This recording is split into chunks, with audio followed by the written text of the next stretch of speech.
ఓం నమ శివాయ ఛానల్లోకి స్వాగతం. ఈరోజు కుంభరాశి వారి గురించి తెలుసుకుందాం. కుంభరాశి వారికి జూలై 5వ తేదీన అప్పుల నుండి విముక్తి కలిగే అవకాశం ఏర్పడుతుంది. ఎందుకంటే 6వ ఇంట్లో ఉచ్చ గురువు మీ ఆర్థిక కష్టాల నుండి ముగింపు పలుకుతున్నాడు. పాత అప్పులు తీర్చడానికి మార్గాలు దొరుకుతాయి. శత్రువులపై విజయం సాధిస్తారు. కాబట్టి ఈ రాశి వారికి ఈ రోజున చాలా అనుకూలమైన రోజు. కానీ కొన్ని విషయాలలో చాలా జాగ్రత్తగా ఉండాల్సిన సమయం అనేది వస్తుంది. కొన్ని గ్రహాలు మీకు అనుకూలంగా లేకపోవడంతో ఇలాంటి విషయాల్లో కాస్త జాగ్రత్తగా ఉన్నట్లయితే మిగతా విషయాలు మీకు చాలా అనుకూలంగా ఉంటాయి. అలాగే సూర్యబలం వలన మీకు ప్రభుత్వ అధికారి నుండి మంచి మద్దతు లభిస్తుంది. కాబట్టి ఈ రాశి వారికి కొన్ని విషయాలలో చాలా అదృష్టం, మరికొన్ని విషయాల్లో కాస్త జాగ్రత్త అనేవి జరుగుతాయి. కాబట్టి వృత్తి, ఉద్యోగం, వ్యాపారం ఏ విధంగా ఉంటుంది, ప్రేమ, పెళ్లి ఏ విధంగా ఉంటుందో తెలుసుకుందాం. శ్రీ సమ్మక్క సారక్క జ్యోతిష్యాలము జ్యోతిష్యం చెప్పబడును. గురూజీ లక్ష్మీ నరసింహరాజు గారు. ముఖము చూసి లేదా చేయి చూసి ఫోన్ ద్వారా జాతకం చెప్పడం మా ప్రత్యేకత. స్త్రీ పురుష వశీకరణ చేయబడును.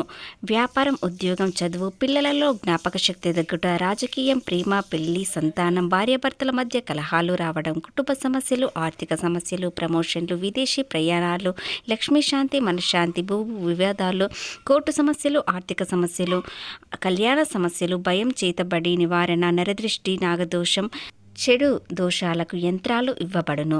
మీరు సంప్రదించాల్సిన సెల్ నెంబర్ 9989446572. నమ్మకంతో ఒక్కసారి కాల్ చేయండి, మీకున్న సమస్య తొలగిపోతుంది. మా వీడియోను ఎక్కడ స్కిప్ చేయకుండా పూర్తిగా విన్నట్లయితేనే గ్రహాలు మీకు ఏ విధంగా ఉన్నాయి అనేది తెలుస్తుంది.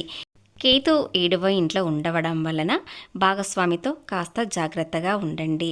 అలాగే వారిని నిర్లక్ష్యం చేయకండి. 4వ ఇంట్లో ఉండడం వలన ఇంట్లో ఆవేశం, కోపం, స్థిరాస్తుల కొనుగోలు, వాహన రిపేర్లు, తల్లికి అనారోగ్య సమస్యలు అనేవి వస్తాయి. కాబట్టి ఇలాంటి విషయాల్లో కాస్త జాగ్రత్తగా ముందు జాగ్రత్త ఉన్నట్లయితే వచ్చే ఇబ్బందులు కాస్త తగ్గవచ్చు. ఇక 2వ ఇంట్లో శనీశ్వరుడు ఉండడం వలన ఏలినాటి శని చివరి దశ. అలాగే వాక్ దోషం, మాట్లాడేటప్పుడు జాగ్రత్త. ఆర్థిక క్రమశిక్షణ చేసినట్లయితే మీకు అంత శుభప్రదంగానే ఉంటుంది. బుధుడు 6వ ఇంట్లో ఉండడం వలన తెలివైన పెట్టుబడులు, సంతానంలో సంతోషం, ఏకాగ్రత ఏర్పడుతుంది. బుధుడి వల్ల మీ పిల్లలలో ఏకాగ్రత పెరగడంతో మీకు అనుకున్న విధంగా మంచి ఫలితాలు తెచ్చిపెడతారు. అదేవిధంగా మీరు చాలా సంతోషంగా ఉంటారు. పెట్టుబడుల విషయంలో చాలా ఆలోచించి పెట్టుబడులు పెడతారు. కాబట్టి ఎలాంటి నష్టాలు అనేవి కనిపించకుండా ఉంటాయి. అలాగే 6, 7వ ఇంట్లో శుక్రుడు ఉండడం వలన కేతు భయాలను కొంత తగ్గించవచ్చు, వివాహానికి సహకరించవచ్చు.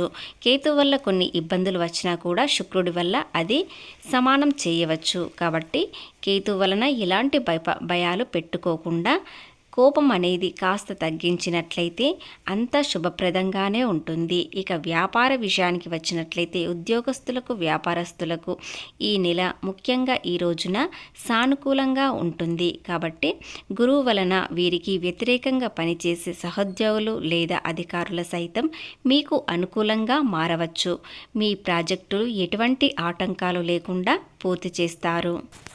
కొత్త రంగాలలో అడుగు పెడతారు. కొత్త కాంట్రాక్టులు మొదలు పెడతారు. మీ చేతికి అందడం వలన ఆనందాన్ని ఇస్తుంది. అయితే లగ్నంలో రాహు వలన పని భారం గురించి అనవసరంగా ఎక్కువగా ఆలోచించి మానసిక ఒత్తిడికి గురి కాకండి. కేతు వలన కొన్ని ఇబ్బందులు రాబోతున్నాయి. కాబట్టి మీ కొత్త క్లయింట్లతో లేదా కస్టమర్లతో మాట్లాడేటప్పుడు కాస్త జాగ్రత్తగా మాట్లాడండి.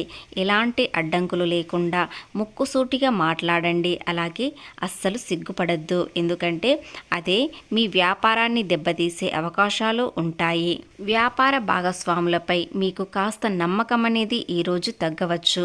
అయితే జూలై 4 శుక్రవారం సాయంత్రం 7 గంటల తర్వాత 7వ ఇంట్లోకి శుక్రుడు రావడం వలన మీ మానసిక భయాలను కొంత మేరకు తగ్గవచ్చు. వ్యాపారంలో కళాత్మకతను, ఆకర్షణను పెంచవచ్చు.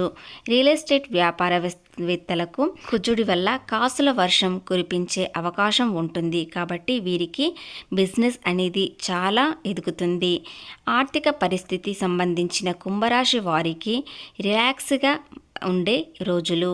ధనాధిపతి అయిన గురువు ఉచ్చస్థితిలో ఉండడం వలన మీ మీద ఉన్న అప్పుల భారం అనూహ్యంగా తగ్గుతుంది. ఎక్కడి నుండో ధనం వచ్చి మీరు లోన్లు లేదా అప్పులు క్లియర్ చేస్తారు. కాబట్టి ఇది అనుకోకుండా అదృష్టం అనేది వస్తుంది. అలాగే షేర్ మార్కెట్లో పెట్టుబడులు పెట్టడానికి ఇది మంచి లాభాలు వచ్చే సమయం. కాబట్టి మీరు ఎలాంటి భయం లేకుండా, అనుమానం లేకుండా పెట్టుబడులు పెట్టవచ్చు. ఇక ఆరోగ్య విషయానికి వచ్చినట్లయితే ఆరోగ్యపరంగా గురువు మరియు సూర్యుడు వలన మీకు సంపూర్ణ రక్షణ ఇస్తారు. పాత జబ్బులు సైతం ఇప్పుడు మొత్తం తొలగిపోతాయి. కుటుంబ పరంగా విషయానికి వచ్చినట్లయితే కుజుడు 4వ ఇంట్లో ఉండడం వలన మీరు కత్తి మీద సాము చేయాలి. కుజుడు 4వ ఇంట్లో ఉండడం వలన చిన్న మాటకి నువ్వెంత అంటే నువ్వెంత అని వాదనాలు పెరుగుతాయి. మీ తల్లిగారితో విభేదాలు రావచ్చు. మరోవైపు 7వ ఇంట్లో కేతువు ఉండడం వలన జీవిత భాగస్వామితో మీకు శారీరక మానసిక దూరం పెరగవచ్చు. మీరు వారికి ఎంత చేసినా వారి మనసులో గెలుచుకోలేకపోతారు. అలాగే ఆత్మవిశ్వాసం అనేది కాస్త తగ్గే అవకాశం ఉంటుంది. మిమ్మల్ని బాధిస్తుంది. మాటల్లో అహంకారం లేకుండా చూసుకుని ఇంట్లో శాంతంగా ఉంటే ఈ రోజుల్లో సాఫీగా సాగిపోతుంది. వీడి వల్ల వీరికి విద్యార్థులకు చాలా అనుకూలంగా ఉంటుంది.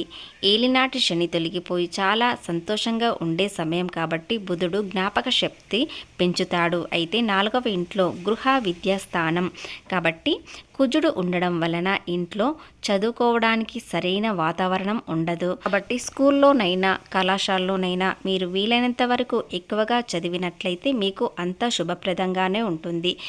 జీవిత భాగస్వామి పట్ల నిర్లక్ష్యం చేయకండి. ఇలా చేసినట్లయితే చాలా ఇబ్బందులు కలగవచ్చు.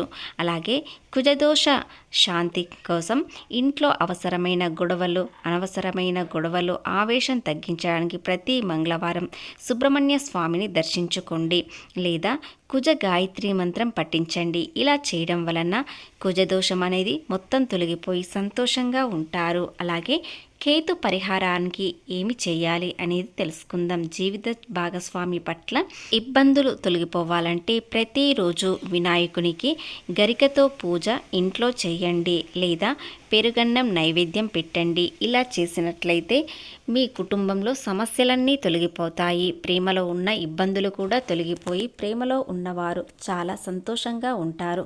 ఏదైనా చిన్న విహారయాత్ర చేయండి లేదా మీ పార్ట్నర్ కోసం ఒక 2 గంటలు వారికి సమయాన్ని కేటాయించండి. ఇలా చేయడం వలన వారి మనసులో ఉన్న ఇబ్బందులు అన్నీ తొలగిపోయి మీతో ఓపెన్గా ఏదైనా విషయాలు చెప్పగలుగుతారు. మీపై మరింత నమ్మకం కలుగుతుంది.